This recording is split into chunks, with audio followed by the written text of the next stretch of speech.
Welcome to Stef Talks Trash. My name is Stefanie Valentic, Editorial Director of Waste 360, and today I'll be speaking about houseplants with Melissa Murphy, the CEO and founder of Succulent Studios. Now, what do succulents have to do with waste? Well, in early 2020, when more people began to stay home because of the pandemic, they took up houseplants as a hobby. Unfortunately, they were unable to go to stores to pick up their houseplants, so they began to order them online. And that's where Succulent Studios comes in. Founded in 2017, Succulent Studios is an online subscription service in which a customer receives 2 succulents in their mailboxes each month. Succulent Studios keeps sustainability in mind. Their packaging is 100% recyclable, and even their pots are biodegradable.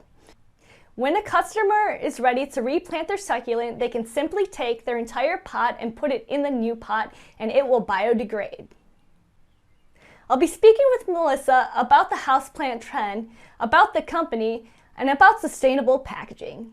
Enjoy the show. So you started this business in your backyard. Can you please tell me about the testing process you had for different packaging materials to be able to ship them to your customers? You know, when we first started, we had a small box that we packaged up.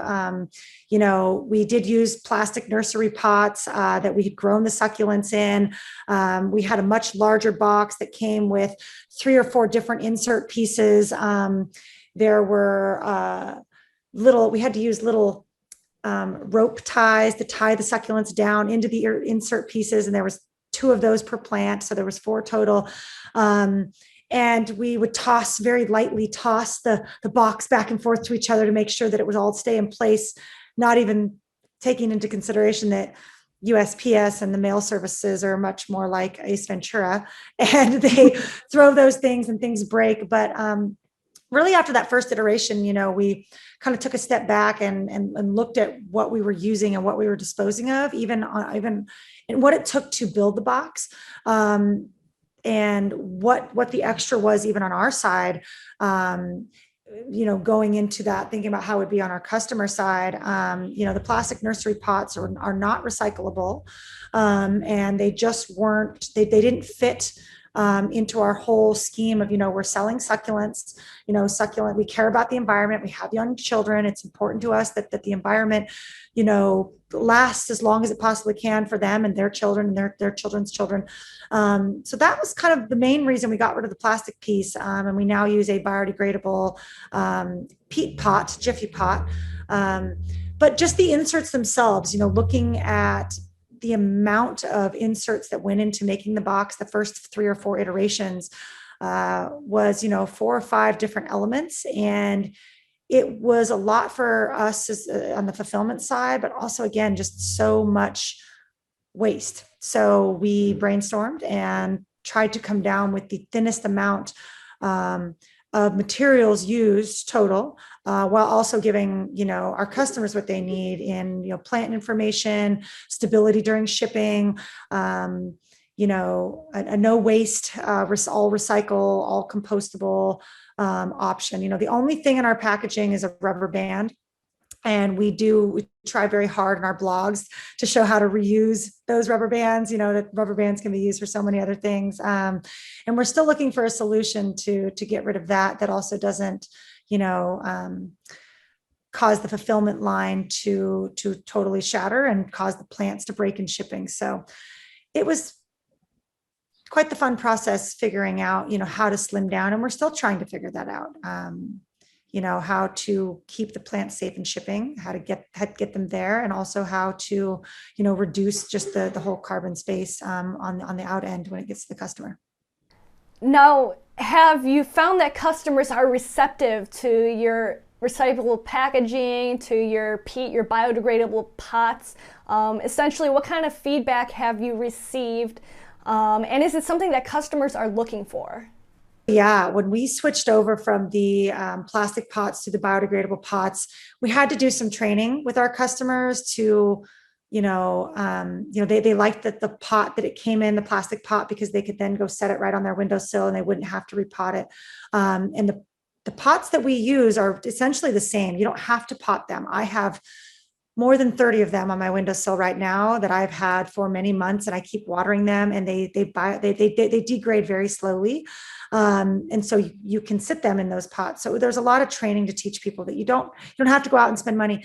But we had and still have an overwhelming amount of subscribers and potential subscribers, customers that follow us specifically for our packaging, for our zero waste, mission here. And, the reason that we continue with succulents is because they're drought tolerant. So, the minimalism that goes into it is so important to most of our customers.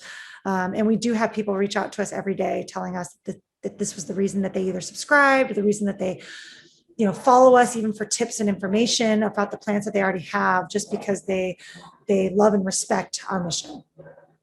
Was there any part of the packaging that, besides the rubber band, that was difficult to source from plastic and turn it into something that was recyclable? Honestly, no, not really. I think that the pots was probably the biggest challenge, because peat pots are very high demand. Nursery pots you can find everywhere. So there was one time when coronavirus first hit where we couldn't get the pots shipped to us, and we ran out. So we absolutely did not want to go back to nursery pots. It was something that we just couldn't do as a company, but we also needed to keep people are at home. People look forward to getting this piece of mail. We couldn't stop our shipments. So we went and bought Dixie cups, little paper Dixie cups, and potted them in there. We did have a little bit of a response of people trying to understand how to use them, poke a hole in the bottom to get the drainage. That's been the only challenge. We do use Excelsior, which is like a wood wool. It's all compostable. That piece came in very early on, but is also, it doesn't degrade, but it is, used in compost and things. So that is something that we've looked to replace to something that maybe is a little bit more biodegradable, but it hasn't hindered us too much. So I would say the pots are kind of the biggest piece. So you mentioned that the coronavirus, that the pandemic essentially affected your business and that you couldn't find these pots anymore. Were there any other ways that your supply chain were affected because more people were staying at home and so they were taking up this hobby? Yes, great question. Summer is usually our slowest time, believe it or not. And that is because people are out traveling. Also because succulents are readily available in more places around the country that they're not in the wintertime. So, but this last summer, basically when the pandemic hit and the stay at homeowners started,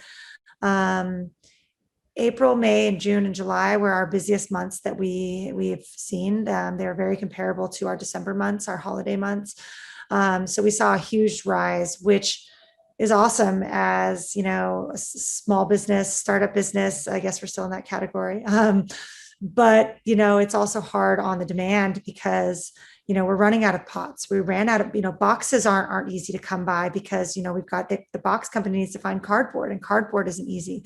Succulents was about all we had, but we were like, okay, how do we ship these now?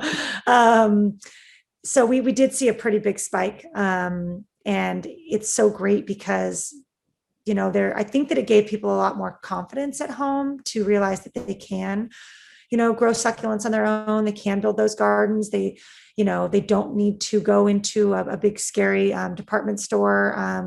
At least as a woman, there are a lot of women who've reached out to us saying, I'm intimidated when I walk into a Home Depot or Lowe's or an Ace Hardware. I don't know who to ask or what to ask without sounding silly. And so, our tips on our blog and on our website have been extremely helpful for those people. But I think also just encouraging them and showing them what to do with their succulents at home, and they can get all of those supplies brought to them, from online, or even use things that are already around their house.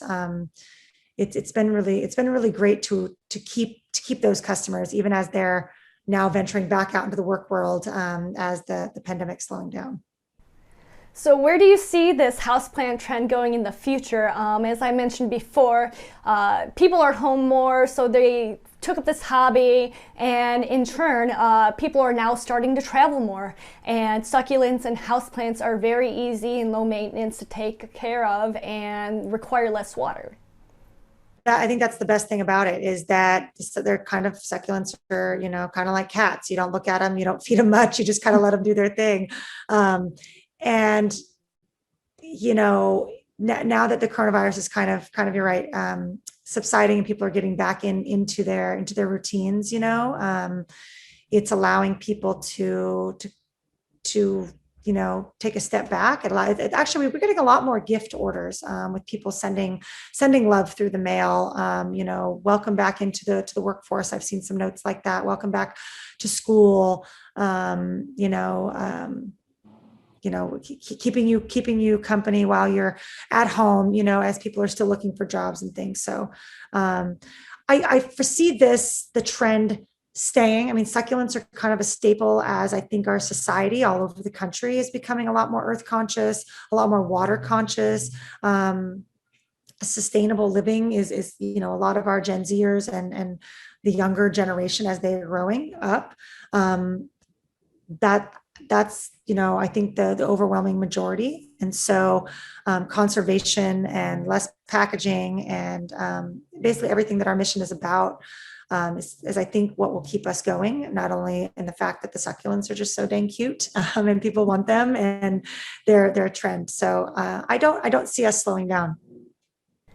Well, thank you once again for joining me today.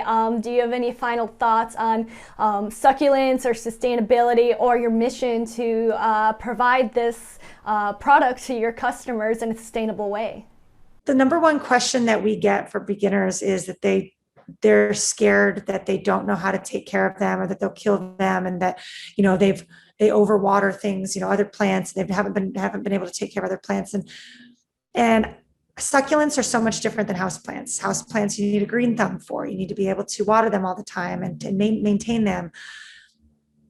I guess my advice would be, don't be scared of a succulent. Just leave it alone. Follow our tips that we post on our Instagram. There are very telltale signs of when succulents are overwatered and underwatered, but it takes a while to get there. Succulents are one of the hardiest plants, if not the hardiest plants, on our planet. They don't need soil to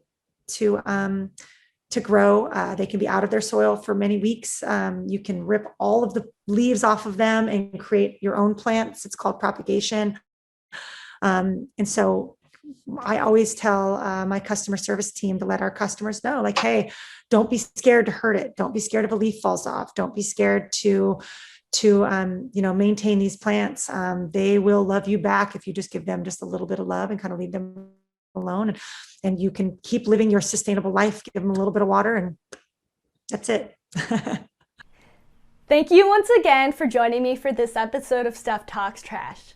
For this and other episodes, please visit waste360.com. Have a great day.